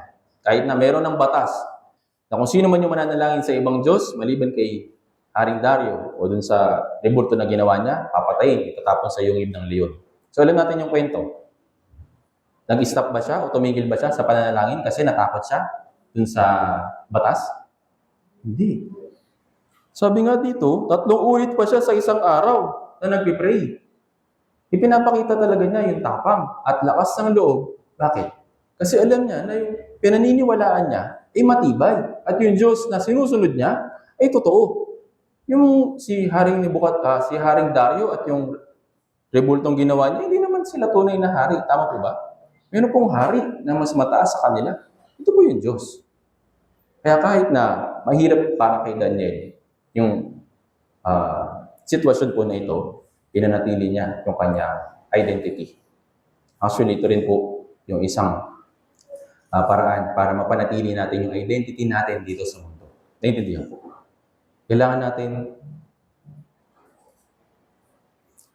panindigan yung ating pananampalataya. Ano po ibig sabihin ng panindigan? Kahit ano mangyari, hindi magbabago. Kasi pinaninindigan mo. Tama po ba? Kahit na mahirap yung sitwasyon, dahil pinaninindigan mo, gagawin mo. Naintindihan po. Ito po yung paninindigan. Pero sa kabilang banda, ano pong ibig sabihin? Anong kabaliktaran ng paninindigan? Alam niyo po yung ibig sabihin ng kompromiso? Kino-compromise? Halimbawa, meron kang dapat gawin. Kaso nga lang, sa kung anumang dahilan, hindi mo nagawa kasi may iba kang ginawa. So yung mahalagang bagay na dapat mong gawin, na-compromise dahil sa maliliit na bagay na ginawa mo. Naintindihan po. Yung pagkukompromiso rin sa mundo, pagkukompromiso sa kasalanan, ay hindi po dapat na masanay yung ating sarili. Naintindihan po. Kapag kinompromiso po natin yung kasalanan, sigurado, unti-unti tayong babagsak sa Christian life natin. Naintindihan po. Kapag lumabas sa bibig natin na, minsan lang naman. Kapag lumabas sa bibig natin na, hindi naman siguro sobrang sama. Maliit lang naman ito. Kapag unti-unti pumasok sa sistema natin, unti-unti rin po tayo babagsak. Kaya pagkukompromiso sa kasalanan, hindi po maganda para sa atin. Naintindihan po. Yung paninindigan ay dapat mahalaga. Dapat maunawaan po natin ito. Kung nag-give in tayo sa kasalanan, yan, dito na po tayo unti-unting babagsak sa ating Christian life. At napakalaki ng magiging epekto nito para sa atin. Tingnan po natin ito. Kawikaan chapter 23.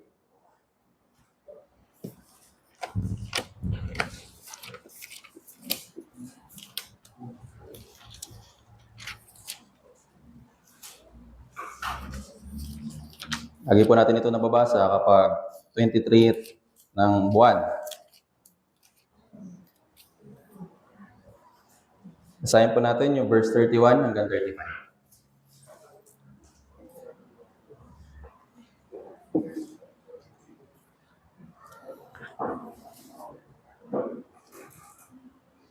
Basahin po natin, Kawikaan, chapter 23, verse 31 hanggang 35. Kung nakita na po, basahin po natin ng sabay-sabay. 3, 2, 1. Huwag kang tumingin sa alak kapag ito'y mapula, kapag nagbibigay ng kanyang kulay sa kopa at maayos na bumababa. Sa uli ay parang ahas itong kumakagat at ulo po na tumutuklaw ang katulad. Ang iyong mga mata ay makakita ng mga katutuwang bagay at ang iyong puso ay magsasabi ng mga mandarayang bagay. Ikaw ay magiging parang taong nahihiga sa gitna ng karagatan o parang nahihiga sa dulo ng isang tagdan ng sasakyan. Kanilang pinalo ako, ngunit hindi ako nasaktan. Inampas nila ako, ngunit hindi ako naramdaman. Kailan ako gigising, hahanap ako ng isa pang. Dito po, makikita po natin yung unti-unting paglubog ng isang tao dahil sa kasalanan na nag-give in siya o nag-compromise siya. Naintindihan po? Ano yung first stage? Sabi na dito, huwag kang tumingin. Pero dahil nga nag-kompromiso, tumingin pa rin. Tumikim pa rin ng kahit nakaunti. Dahil doon, kapag sabi nga dito, sa uli ay parang ahas itong kumakagat at ulupong na tumutuklaw ang katulad. Maring sa umpisa, okay lang. Maring sa umpisa, parang wala lang. Para bang harmless lang. Pero sa uli, ano po yung power ng kasalanan? Sa uli, para itong ahas na kumakagat, ulupong na tumutuklaw. Yung ahas, pwede mo siya ikamatay. Tama po ba? Evangelist, meron po naman mga ahas na hindi venomous. Hindi po yung tinutukoy dito. Tinutukoy po dito na ahas, yung kasalanan. Yung diablo. Naintindihan po. Kung ikaw ay mag-give in sa kanya, mag-give in ka sa kasalanan, ano yung magiging conclusion? Unti-unti yan. Yung mga mata mo, makakita ng mga kakatuwang bagay. Na para bang hindi na harmless yung kasalanan. Kasi unti-unti mo nang give in eh. Parang okay lang, parang wala naman nangyayari sa akin. Siguro, hindi naman ito sobrang malaking kasalanan para lang disiplinahin ako. Pag unti-unti nating pinapasok yan. Yung ating mga mata, yan. Malalabo. Hindi natin makikita yung kung ano yung dapat natin makita. Naintindihan po. Nung umabsent ako last time, para bang wala naman nangyari sa akin. Nung tinry ko lang yung isang maliit na kasalanan, para bang wala nangyari sa akin. Tandaan natin. Para yung tawag nito. Yung ulupong, yung ahas, merong mga ahas, yung kanilang kamandag, instant na nakakamatay. Siguro ilang segundo lang, patay ka na. Pero meron din mga ahas o tawag nito, kamandag, na unti-unting ipaparalyze yung katawan mo. Hanggang sa uli, hindi ka na makahinga. Hanggang sa uli, mamatay ka. O, hindi yun instant, okay? Kaya unti-unti. Naintindihan? Ito po yung kasalanan. Ngayon, sabi dito, ang iyong mga mata ay makakita ng katotoong bagay at yung puso mo magsasabi ng mandarayang bagay. Hindi naman siguro masama. Hindi naman siguro ito mabigat. Wala naman nangyari sa akin. Kaya okay lang. Yan po yung pandarayan ng kasalanan. Kailangan natin maging maingat dito po sa bagay po na ito. Naintindihan po. Kaya kung meron tayong paninindigan sa pananampalataya natin, wag na wag mag-give in. Wag na wag magpo-kompromiso. Naintindihan po. Sabi po, tayo nga rin po yung minsan nakaka-experience di ba? Na kapag mayroong kasalanan kang give in, kapag unti-unti mo yung pinatuloy, sa uli may kita mo, ang laki na pala ng kasalanan ko. Sa mga kabataan, dahil ko pong nire-remind, at nire-remind ko po ulit, yung pag may message sa isa't isa, isang brother, isang sister, pag may message sa isa't isa, okay lang? Parang konti lang sumagot. Mga kabataan, okay lang o hindi? Talaga? Parang wala naman, parang harmless lang naman, nag-message lang naman ako, tinanong ko lang naman siya kung kumain na siya. Tinanong ko lang naman kung kamusta siya.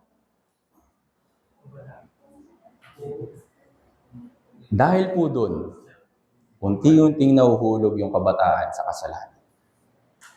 Kaya kailangan niyo po mag-ingat.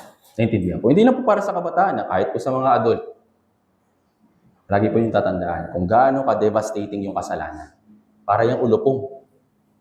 Na kapag nakagat ka, hindi, kaya ko to. Malakas ako. Actually, marami pong mga brothers, lalo na dahil sa babae, wala sila sa church. Siguro meron pong mga sisters din. Noon, nasigasig sila. Talagang nasa ministry pa. Talagang ginigive talaga nila yung buhay nila para sa Panginoon. Pero dahil lang dun sa maliit na kasalanan na yun, na parang sa kanila ay maliit lang, wala na sila sa church. Kahit na anong gusto nilang bumalik, kahit gustuhin nilang bumalik, siguro nakakabalik, konti-konti, pero hindi na kagaya ng dati. Naintindihan po. Kaya kailangan po ninyo mag-ingat. Naintindihan po. Ngayon, ano po yung next stage? Kapag patuloy ka nag-give in sa kasalanan, ikaw ay magiging parang taong nahihiga sa gitna ng karagatan o parang nahihiga sa dulo ng isang tagdan ng sasakyan. Alam niyo po yung sa mga ship, hindi po yung modern ship yung sinaunang bangka, mga barko. Meron po silang isang malaking apakan dun sa taas. Tama po ba? Yung yung taas nun, siguro mga gatuhod lang. Para makita nila kung ano yung nasa malayo, dinanavigate nila kung nasa na sila. Nandun na ba sila sa destination? Actually, marami pong namamatay dahil po doon. Kung sino man yung umaakyat doon, dahil nga yung alon, siyempre, tuloy-tuloy. At kung ikaw ay mahulog doon, patay ka talaga. Tama po ba? Malalagay ka rin sa kapahamakan kung patuloy mong i-give in yung sarili mo sa kasalanan. Ngayon, ano po yung next stage at last stage ng pag nag-give in sa kasalanan? Ano po yung nakalagay? Verse 35, basahin natin sabay-sabay. Kanilang pinalo ako, ngunit hindi ako nasaktan. Hinampas nila ako, ngunit hindi ko naramdaman. Kailan ako gigising? Naging manhid na yung kanyang puso. Kahit na dinidisiplina na, ay pagsubok lang to. Madali naman malaman kung dinidisiplina o may pagsubok ito. Kung pinanatili mo yung sarili mo sa Christian life mo, nagawa mo yung katapatan mo, tapos meron pa rin kahirapan, maring pagsubok. Pero kadalasan, ano po yung nangyari? Kadalasan disiplina. Bakit? Alam naman natin sa sarili natin na meron tayong mga kahinaan. At kung maire-repeat natin ito kaagad, maihinto kaagad, makaka-recover tayo kaagad. Pero kung patuloy tayo nag-give in, ano po nakalagay dito? Pinalo na, hindi pa nasaktan. Hinampas na, hindi pa rin naramdaman. Ano po ibig sabihin nito? Sobrang manhid na ng puso niya. Hindi niya na nakikita yung kamalian, hindi na nakikita yung mga bagay na dapat hindi niya talaga ginagawa. Anong huli? Kailan ako gigising? Tulog na. Mahimbing na. Sa pagkakasala, hindi na nakikita. Yung mga bagay na dapat tignan. Ano po yung huli? Hahanap ako ng isa pang tagay. Ano po ibig sabihin? Mas maghahanap pa siya ng mas malaking kasalanan. Kaya yung kasalanan, di ba? Tama po sa Biblia. Yung kasalanan nanganganak. Tama po ba? Kapag nag-even ka dun sa maliit na kasalanan, sigurado, mayroong next na kasalanan. Kapag nag-even ka pa ulit, next na kasalanan, mas malaki. Hanggang sa sobrang laki, nagbubunga na. Naintindihan po. Kaya kailangan po natin panatilihin yung ating sarili sa kabanalan. Para mapanatili natin yung pagkikipagkaibigan o pagiging close sa Diyos. Sabi sa Biblia, huwag tayo mag-compromise. Naintindihan po. Huwag natin i-give in yung mga kasalanan na maaring sinusubo sa atin ni Satan. Maaring pinapalapit sa atin ni Satan. Huwag. Kailangan tayo maging matalino. Kaya nga kailangan palaging gising yung ating mga bukas, yung ating mga spiritual na mga mata. Kung ito'y makakapikit, hindi natin makita ng malinaw yung mga bagay na dapat natin tignan. Naintindihan po. Si Daniel, hindi po siya nag-give in. Kaya, nakaiwas ba siya sa kapamakan? Dahil ba naniniwala siya sa Diyos? Hindi na siya tinapon dun sa yungib ng leon? Tinapon pa rin siya, tama po ba? Pero, dun sa loob ng yungib ng leon, ano pong ginawa ng Diyos sa mga leon? Ano pong ginawa niya? Pinatahimik niya. Actually, ang nature ng leon ay kumain. Tama po ba? Regardless kung sino yung kaharap niya. Tama po ba? At hindi po isang leon lang na nandun. Marami po sila. Pero ano pong ginawa ng Diyos? Pinatahimik niya yung mga leon. Naintindihan po. Bakit? Kaya sabi ko po kanina, pinanindigan ni Daniel yung kanyang pananampalataya. Hindi siya nag-give in sa mga pakanak ni Satanas, pakanak ng mga tao sa paligid niya. Kahit yung custom ni Haring Nebuchadnezzar, ni Haring Dario, hindi siya nag-give in. Kaya nga, naunawaan niya na iniligtas ako ng Diyos mula sa yungib ng leon na ito kasi, tingnan po natin yung testimony niya. Basahin po natin. Balik po tayo, Daniel chapter 6.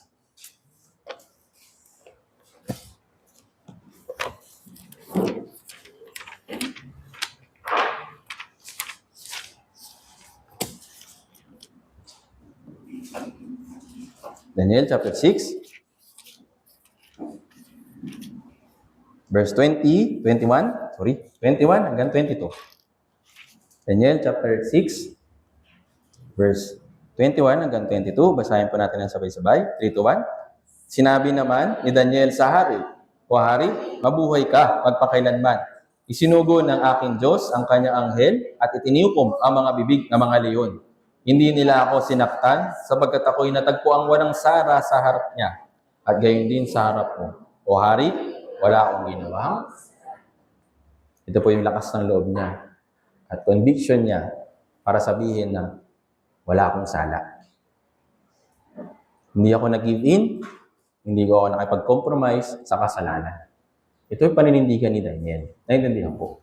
Kaya nga, hindi rin po ito naiiba sa kwento natin, sa panahon po natin ngayon. Yung Diyos, yes, tutulungan po tayo sa mga mahirap na sitwasyon. Tutulungan niya tayo sa mga mabibigat na sitwasyon na maaaring hindi natin makaya kung sinusunod natin yung kanyang kalooban. Kung pinapanatili natin yung ating identity dito po sa mundong ito, kahit na mahirap yung sitwasyon. Naintindihan po. Ito po yung tulong ng Diyos para sa atin. Na kahit na mahirap, pero kung pinaninindigan natin yung ating identity, hindi tayo nag-give in sa kasalanan, andito yung Diyos. Sabi nga dito, di ba? Nagpasugo pa yung Diyos ng mga anghel para itikom lang yung mga bibig ng leon. Bakit? Sabi dito, hindi nila ako sinaktan sapagkat ako'y natagpo ang walang sala sa harap niya at gayon din sa harap mo. Sa harapan ng sanlibutan at sa harap ng Diyos, si Daniel, walang sala. Ito rin po yung prayer ko. Hanggang ngayon, sana tulungan ako ng Diyos para mapanatili ko yung aking identity bilang isang anak ng Diyos. Huwag mag-give in sa kasalanan. Huwag hayaan na makompromise yung mga bagay dito sa mundo para lang pabagsakin ako sa aking Christian life. Actually, napakadami pong mga tukso na pwede tayong maranasan dito po sa mundong ito. Hindi po tayo exempted. Okay? Pero dapat magkaroon tayo ng paninindigan. Magkaroon tayo ng strong will na hindi ako mag-give in sa mga bagay po na ito. Ito po yung pagiging kaibigan ng Diyos. Sabi po sa Santiago chapter 4, yes, tayo po yung mga anak ng Diyos. Pero, kung tayo ay nagipagkaibigan sa sanlibutan, ano po nangyayari? Basahin natin. Santiago chapter 4.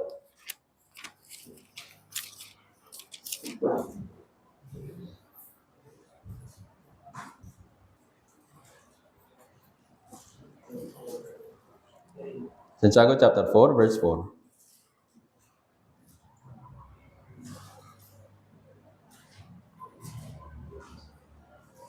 Basahin po natin ng sabay-sabay. 3, 2, 1. Mga ngalon niya, hindi ba ninyo nalalaman na pakikipagkaibigan sa sanlibutan ay kipag-away sa Diyos? Kaya sino magdananais na maging kaibigan ng sanlibutan? Yes, tayo po ay kaibigan ng Diyos. Pero, kung tayo ay nakikipagkaibigan sa sanlibutan, ginagalit natin yung Diyos. Diba tayo po, kahit nga kayo sa mga anak po ninyo, iniingatan niyo po sila sa mga, sabihin natin mga bad influence ng mga kaibigan, kaya mga kalaro nila. Anak, huwag ka nang sasama doon ha. Naririnig ko, ang lakas niyang magsabi ng bad words, baka matutunan mo. Kung tayo nga merong ganitong klaseng mind para ingatin yung mga bata, para hindi nila matutunan yung mga bagay na yun, kailangan po natin na personally, magkaroon din ng ganitong klaseng will. Naintindihan po.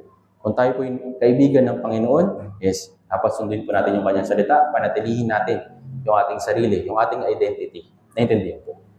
Kaya, kung magagawa po natin ito, yes, tayo po ay magiging maluwalhati sa ating Christian life. Isa pang magandang halimbawa ng kaibigan dito po sa Biblia, kaibigan ng Diyos, si Abraham. Si Abraham, hindi lang po siya basta ama ng pananampalataya. Meron pong distinction sa kanya na siya ay kaibigan ng Diyos. Naintindihan po. Kaya, kung makikita po natin sa kwento ng buhay ni Abraham, yes, una, sumunod siya. Pangalawa, pinanatili niya yung kanyang mission na pumunta doon sa lugar kung saan siya pagdadalhan ng Diyos. Kahit na hindi niya alam. Sa uli, ano yung final na training niya? Hinihingi na sa kanya si Isaac. Tama po ba? Binigay niya o hindi? Binigay niya. Tama po ba? Bakit? Nagtitiwala sa Diyos. Ganun po yung turing niya sa Diyos, ganun din yung turing niya ng Diyos sa kanya. Kaibigan. Naintindihan po. Pero silang close bond. Na hindi nagdadalawang isip si Abraham na ibigay yung kanyang anak. Bakit? Alam niya kung kanino niya ibibigay. Naintindihan po. Minsan, may mga bagay na hihingi sa atin yung Diyos. At minsan, nagdadalawang isip tayo. Pero kailangan natin tandaan. Sino ba yung humihingi? Kung tao lang, okay lang na magdalawang isip ka. Pero kung ito hiningi ng Diyos, wag ka magdadalawang isip. Naintindihan po. Bakit? Siya yung Diyos na nagbibigay sa atin ng mga lahat ng bagay. Tama po ba? Kung ibigay niya sa atin yun, okay. Kung kunin niya sa atin yun, okay. Tama po ba? Tandaan po natin na yung Diyos, kung sino man yung mga tao na naging malapit sa Kanya, yung itinuring niya na maging kaibigan, bagamat nakaranas sa mga kahirapan, pero sa uli, mayroong malaking kaluwalhatian. Naintindihan po. Yung mga tao na ginamit ng Diyos, yung mga tao na naging malapit sa Diyos, sumunod sa Diyos, at sinunod yung kanyang kalooban, is maring nahirapan sila. Kasi normal naman talaga yun. Yun yung realidad. Pero sila nagkaroon ng maluwalhating identity dito po sa Biblia. Ito rin po yung nais ng Diyos para sa bawat isa sa atin. Maging precious pa sa harapan ng Diyos. Naintindihan po. Kung tayo po ay patuloy na susunod at mapapanatili yung identity natin bilang isang Kristiyano, yes, magiging maluwalhati tayo. Naintindihan po.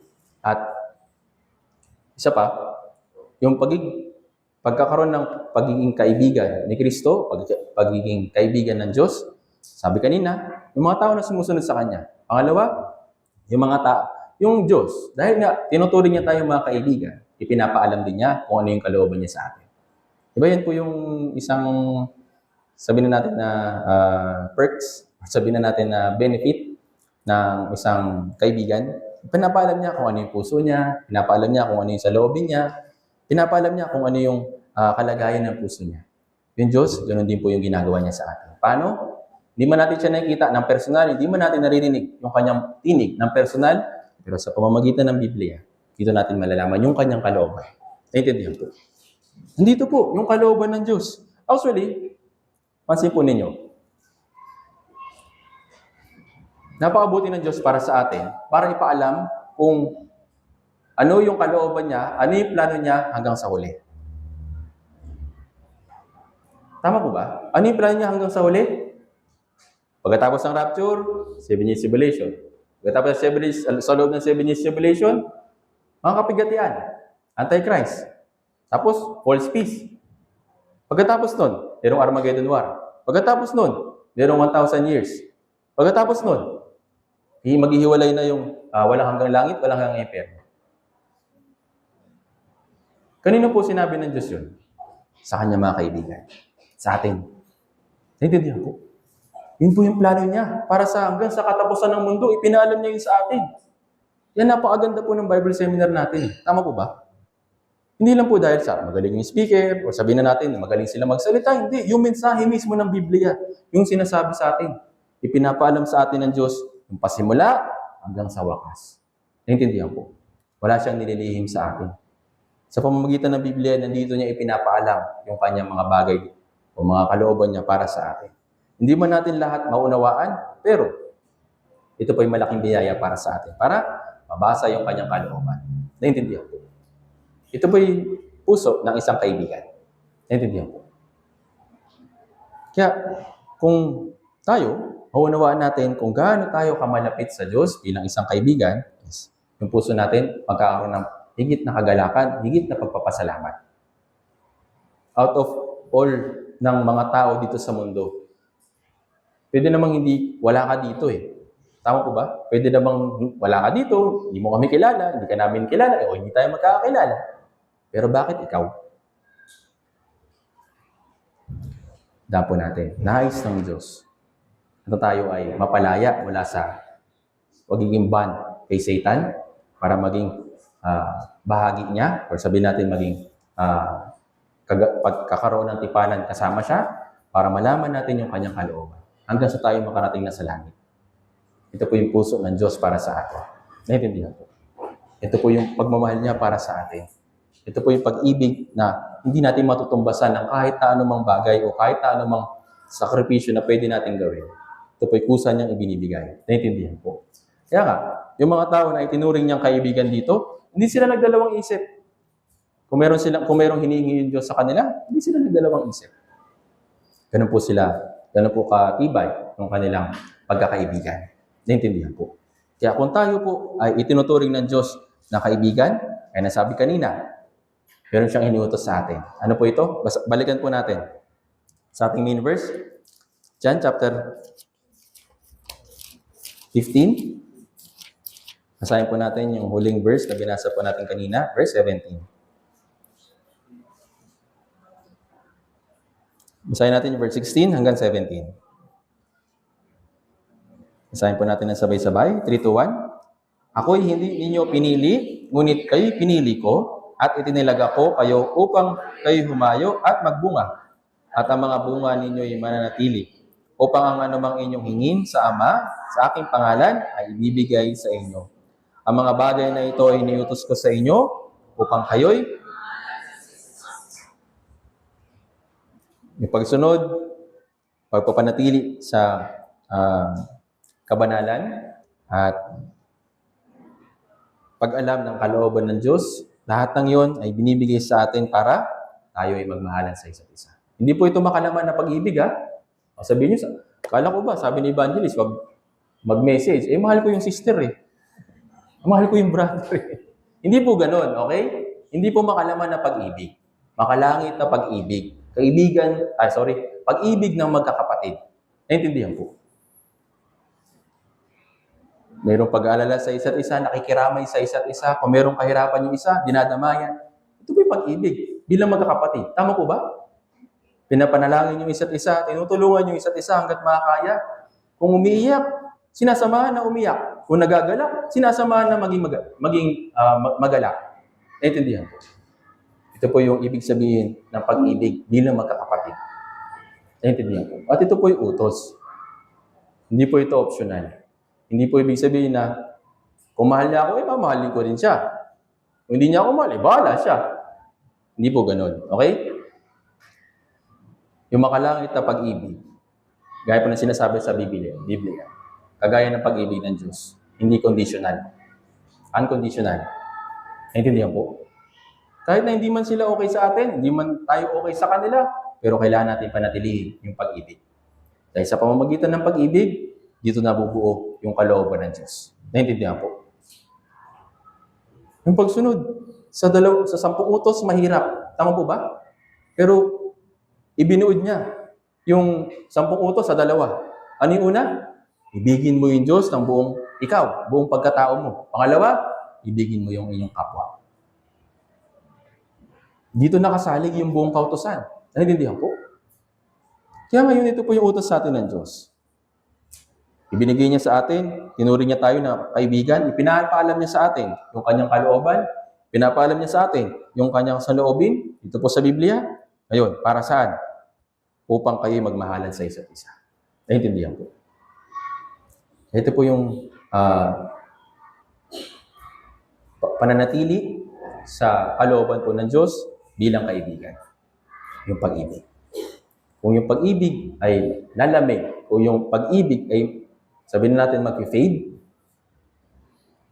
maraming problema yung pwedeng pumasok sa Christian life natin.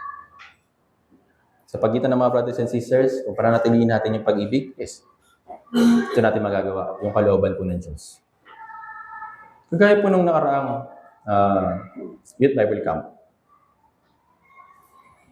Para sa akin, ginagawa ng mga brothers and sisters yung kanilang makakaya out of love. Tama po ba? Hindi po yun inutos sa kanila, hindi po yung pinapagawa sa kanila, pero ginagawa po nila.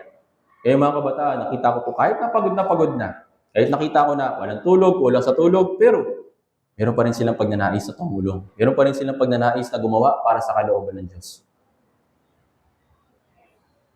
Dahil po sa pag-ibig ng Diyos na natanggap nila, nagagawa po nila yun. Naniniwala po ako doon. Hindi po yun, kasi wala namang ibang gagawa, kaya ako na lang. Hindi. Dahil po sa pag-ibig nila sa mga ligaw na kaluluwa, sa pag-ibig nila sa church, sa pag-ibig nila sa mga brothers and sisters, ginagawa po nila yung bagay na yun. Naintindihan po. Gaya na sabi ko po kanina, yung pag-ibig, nalulubos sa pamamagitan ng pagkilos. Kung hindi mo ipapakita yung pagkilos, kahit sabihin mong mahal mo yung tao, hindi yun tunay na pag-ibig. Naintindihan po. Kaya yung pag-ibig para sa bawat isa ay napakahalaga. Naintindihan po. Maring makita natin yung kahinaan nila, pero anong kailangan natin gawin? Takpan kaagad ng pag-ibig. Sister, lagi na lang ganun yung ugali, lagi na lang ganito, lagi na lang ganyan. Pag naalakita mo yun, palagi mo takpan yung pag-ibig. Takpan mo ng pag-ibig. Naintindihan po. Hindi po ibig sabihin na nagbubulag-bulagan tayo. Yes, alam natin yung kahinaan nila. Alam natin yung mga hindi magaganda nilang ginagawa. Pero ang tanong, ikaw, wala ba? Nung merong isang babae na nahuli na nangangalo niya, dinala nila kay Jesus Christ, di ba? Anong gagawin ng mga kababayan niya, ng babae? Babatuhin. Tama po ba? Pero si Jesus Christ, ano pong sabi niya? Kung sino man yung walang kasalanan, siya yung unang bumoto sa kanya. Kaso nga lang, ano pong nangyari dun sa sitwasyon na yun? Meron po bang bumoto? Meron po bang umamba na bumoto? Ano pong ginawa ng mga tao? Nagalitan sila. Bakit? Alam nila na meron silang pagkakamali. Sama po ba? Ngayon, ano po pinakita ng Diyos dun sa babae? Yung kanyang pag-ibig. Babae, hindi rin kita hinahatulan. Bakit? Dahil lubos, or sabihin na natin, 100% yung pag-ibig ng Diyos dun sa babae. Kung 99% lang yung pag-ibig ng Diyos dun sa babae, siguro babatuhin niya yun. Tama po ba? Pero dahil sa 100% na pag-ibig niya, hindi niya hinatulan, hindi niya inusgahan, pagkus, sabi niya, di rin kita hinahatulan, umayo ka, huwag ka na magkasala. Ito po yung pag-ibig. Naintindihan po. Ngayon, lagi po yung tatandaan itong kwento po na ito. Kapag nakita po ninyo yung mga kahinaan ng mga brothers and sisters, imaginein mo, nagagalit ka na. Imaginein mo, naiisip mo na yung mga kahinaan niya. Sa harap ng Diyos, kumukuha ka na ng bato. At kapag nag-burst out ka na, binato mo na. Lagi mo isipin. Ako nga, napakaraming kahinaan. Ako nga, hanggang ngayon, mahina pa rin. Pero inibig pa rin ako ng Diyos kahit ako'y mahina. Yung pag-ibig ko ay dapat na maging ganito. Malubos din. Na kahit na makita ko yung kahinaan ng iba, huwag ko silang batuhin. Naintindihan po. Ito po yung pag-ibig. Kaya nga, kung malulubos yung ating pag-ibig, is magiging makapangyarihan in church. Magiging makapangyarihan yung brothers and sisters. Kaya, ito po yung utos, hindi para lang, hindi maging magulo ito sa loob ng church. Ito yung utos para matupad yung kalooban ng Diyos ng may pag-ibig. Naintindihan po.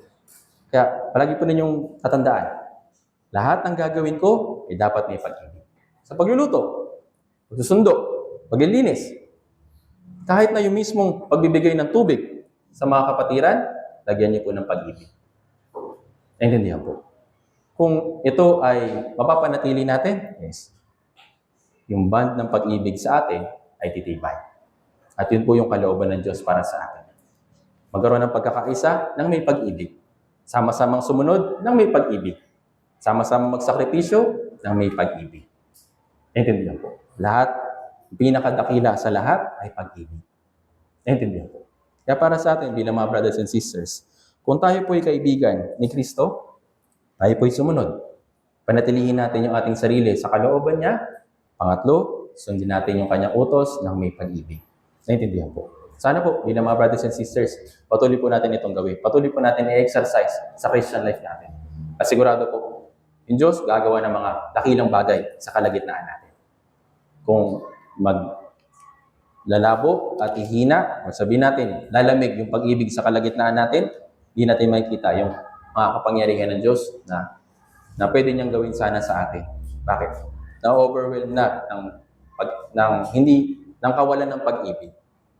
Nakikita na yung kahinaan ng isa't isa, nagbe-blame na, nagsisisihan na. Hindi po yun maganda. Naintindihan po.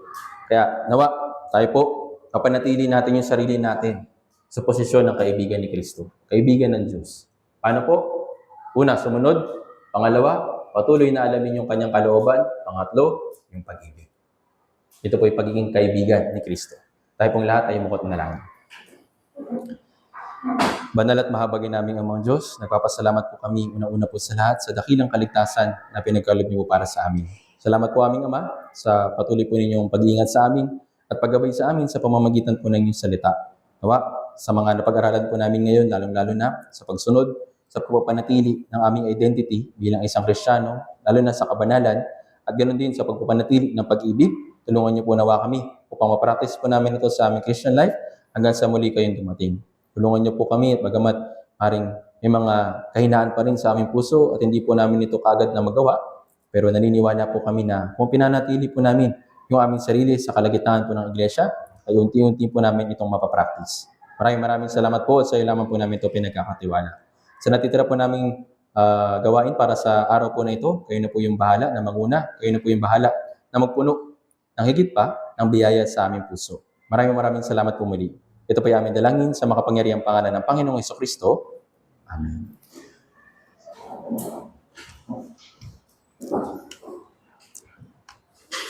Para sa ating pamamalas na awit at sabay-sabay natin gawin sa